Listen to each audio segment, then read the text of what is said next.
Welcome to the Breakdown to Breakthrough podcast. My name is Lisa A. Romano. I am a life coach, best-selling author, YouTube vlogger, meditation teacher, and expert in the field of codependency and narcissistic abuse. I am a believer in the power of an organized mind. My aim is to help people learn what it means to live above the veil of consciousness rather than living a reactive life. May your heart feel blessed, your mind feel expanded, and your spirit find hope as you spend time with me here at the Breakdown to Breakthrough podcast. The power to heal our lives is within us all. It's just that the way that we've been taught to see ourselves is dysfunctional. And our childhood programming may have taught us or brainwashed us to believe that we are not good enough. And so when that becomes your point of focus and that becomes just the way you live your life, you are literally brainwashed out of believing that you have the power to heal your life or that you are enough. And so you spend your whole life looking for validation outside of you. And you attract people who need you to validate them. So codependents attract people on the narcissistic spectrum because a narcissist expects you and feels entitled to your validation, where you need the validation from outside of yourself because you've never received it. You think that in taking care of other people that they will validate you back, but it doesn't work. It's dysfunctional. And then you get sick, your body isn't working the way it should, you're depressed, and lots of negative things begin to happen. I want to talk today about a pretty interesting email that I received. Not a long email, but I think that it's going to hit a lot of people. They're going to really resonate with it. So she says, "Hi, Lisa. I recently started watching your videos on YouTube, and I find them very helpful. I have an advice question that maybe you would like to respond to on a video or by writing me back. There is a girl who recently came into my social circle. I hang out with her, my boyfriend and her boyfriend. I try to avoid seeing her at all costs because when she's around, she makes mean comments towards me, and then everyone joins in with her in making fun of me. It makes me feel pretty bad, and the stuff she says to me is quite ridiculous, kind of like a mean girl situation. I don't know how to react or even what to say. How can I make this stop without seeming like I'm crazy for being upset?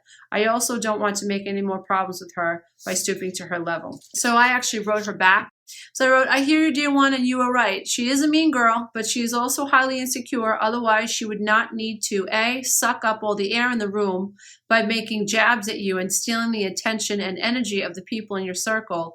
And B, she would rather keep the focus on you so no one can focus on her flaws. She is deflecting and trying to protect herself by essentially throwing the fears she has about herself onto you. There are a few things that you would have to do, but they would take some stiff self-talk." So these are some of the responses that I think that she could probably work on saying to this girl. A, "I'm so glad that I don't have any self-esteem issues. Otherwise, your comments might really bring me down right now." And you would say something like that with a sarcastic tone. B, "I wonder why you feel the need to poke at me the way you do." C, "It is amazing how every time we're together, you find a way to make fun of me for one thing or the other. That's so funny." Of course, being sarcastic. D, "Why do you think you feel the need to take jabs at me?" E, "I'm going to have to rethink hanging out with you because it seems there's just this trend that you follow that makes it seem like before long, something you say is going to make certain that all eyes are on me." F, "Do you ever consider what it feels like to be on the receiving end of one of your so-called jokes?" G, "You know you don't have to make fun of me or embarrass me to feel better about yourself, right?" H, "Do you mind if we change the topic and stop talking about me? It's getting a little old for me now." So the reason I wanted to those are just some of the responses, and that happens often when I coach someone. What happens, I find, is that when you have this certain negative self-talk going on in your mind, it's over and over and over and over. A lot of things happen.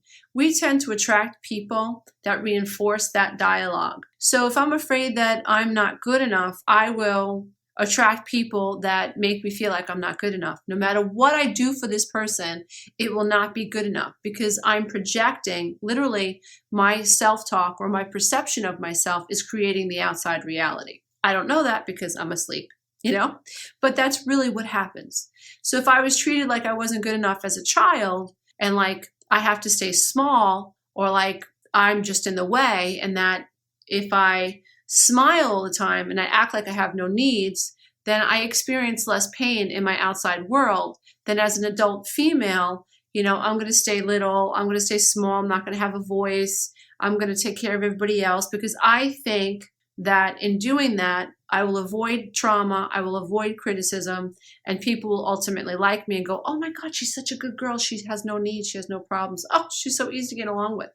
And that's what I attract in my adult life, if that was what I was brainwashed to believe about myself and my needs as a child. So what happens oftentimes is that as adults in, dealing with other people, we don't have the dialogue to go back at someone like this girl is writing about that makes fun of her, because we have the opposite that type of self-talk. So very oftentimes I will create a script for a client. I will say, well, how about we talk about this? How about we say this? When your mother-in-law says this, how about that? When your ex-narc says this, how about that? Or when this person in the office says this, how about that? And all of a sudden bells and whistles start to go off, and their concepts begin to expand, and they're out of the box, right? So now there's this the whole new train of thought has been born by having me help them create a new train of thought. And so I thought it was really interesting that, first of all, this YouTube viewer, what you have to understand, I don't have permission. She didn't give me permission to use her name, so I won't. But let's just call her Tracy. So let's say Tracy's in this situation. What she has to understand is that Tracy, there's something inside of Tracy that's active. There's a vibration that's active, and it probably sounds something like, I hope I don't get made fun of, or I don't want to be the center of attention. And what do you attract? You attract being the center of attention, even though you're not actually, it's not good attention. This person in your new group is creating this and making you the center of attention. So there's some fear. There's an activated fear inside of you, and it's a common fear. But the less you worry about people making fun of you, the less other people are going to pick on you. So this mean girl is picking up on a vibration within you. We all have radar, and we all have ESP, extrasensory perception. We all do. We all size people up. I think I read somewhere where in the first 30 seconds, a human being has already analyzed the person that they're talking to. In 30 seconds, a human being can tell whether or not that person they're talking to is insecure, confident, a lot of things that we can tell in 30 seconds. So this girl is definitely picking up on your energy. And so there has to be some energetic shift inside of you that you have to work on. And I really hope that some of these responses will help open up your mind to a new train of thought. You have to understand that people who make fun of us, they're afraid of being made fun of. And that's why they make fun of other people. They're so afraid of having the tables turn. And that's why they're trying to keep the focus over here. So the tables never turn and everyone's making fun of them. So even in my own life, my father is the type of person who likes to make fun of people, but you can't make fun of him. No way, not going to happen. And so it's people like this enjoy keeping the focus on other people because these are their insecurities. They're actually projecting them. A couple of things that you can do, Tracy, is you can pull her on the side and actually say something. But in most cases, someone that you go toe-to-toe with like this is going to vomit all over you. And they will say, oh, you're too sensitive. Oh, you're being crazy. Oh, blah, blah, blah, blah, blah. And make it seem like you're being too sensitive. I finally learned my response when I call someone out on something and they go, oh, you're being too sensitive. I go, and you know what? If you weren't so insensitive, I wouldn't have to be so sensitive. Instead of me being too sensitive, why don't you try not being so insensitive? But that comes with confidence because I now understand that, if you care about someone, if you care about other people, you don't look to exploit them. You don't look to make fun of the pimple that's on their forehead. You don't look to make fun of the fact that their pants are a little short. You don't look for ways to really embarrass people. So now that I understand that and I get that it's not my shame. So if someone picked on me, and I've been through this a lot in my life, and I feel shame, that is because someone tried to make me feel shame and they're throwing up their shame onto me. And I've come to believe that in terms of the law of attraction, someone who's trying to throw shame at me, it can't land if I don't accept that shame. So you want to start pushing that back. So speaking to her privately probably isn't going to work. And I think you've got to kick her where it hurts. And where it hurts is turning the tables on her and making her feel like she's the center of attention, but not in a healthy way. Not because she's the comic in the group making fun of you, but because you're turning the tables and you're questioning her intention. And you have to be very clever. And you can stop hanging out with her. You can minimize your time with her. You can talk to your boyfriend about it. You can go no contact with her. It might be difficult because it's a group of friends, but you can certainly limit your time with her. You can also not give her any focus. If you just kind of like ignore her in the crowd, it's going to be a difficult time for her to like connect with you and try to make fun of you.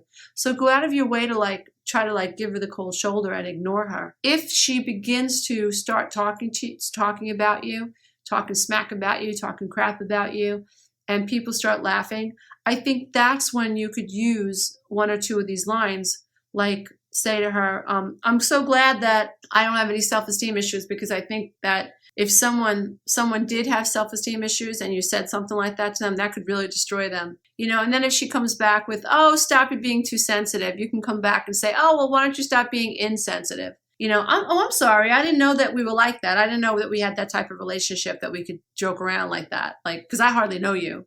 But if you go back at her like that, you've got to really hold on to that position, and you've got to be able to take it as far as it goes. Because people like this, who like to cause chaos and drama, there's a mean streak in them in most cases. And so when you begin to turn the tables, they up the ante. So they could get angry. They're not going to apologize, that.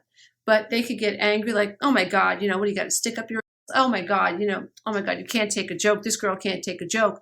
You've got to be able to stay with that type of rhetoric, that type of conversation, that type of dialogue until the two of you like break off, or she leaves or you leave. You can't go up against someone like this with, what are you talking about? Oh, I didn't know we had it like that. I didn't know that we were that close that you thought that you could joke around with me like that. I'm sorry, I must have missed that. So when you go back at someone like this with that type of an energy, they're going to come back at you. And you've got to be willing to go right back at her until she gets a picture like enough is enough. And eventually what might happen is that first showdown might be difficult, but it'll set the tone for the rest of your interactions. She actually might not want to hang out with you anymore, which is a good thing. Or she might, when she's around you, she might just ignore you. Another good thing. You don't want to be the center of her attention anymore. So dear one, I really hope that this has helped you a little bit. When I read your email, I was immediately moved, and I got goosebumps right now just doing it, because it's something that's happened to me in my lifetime, and it struck a chord with me. And that's why I wanted to give you a shout out and email you back. So when you're with people like this and you find that people like to make fun of you and poke holes at you, it is best to understand that they are vomiting all over you, and their worst fear is to have you turn the tables on them. So that is, you either walk away, you either stop hanging out with them, or you give them a little dose of your own medicine. But you have to be prepared, because once you give someone like this a dose of their own medicine, they come back at you again. And you've got to be strong enough to stand there until this person understands, not me anymore. I'm not willing to do this anymore. And the good thing that'll come out of it is that you will have learned to understand that you don't have to tolerate that from people. And so in essence, you will have grown in your own self-esteem, your own sense of self-worth, and your own sense of confidence, which means that you will not attract this type of behavior from other people anymore, because generally speaking, it's the law of attraction.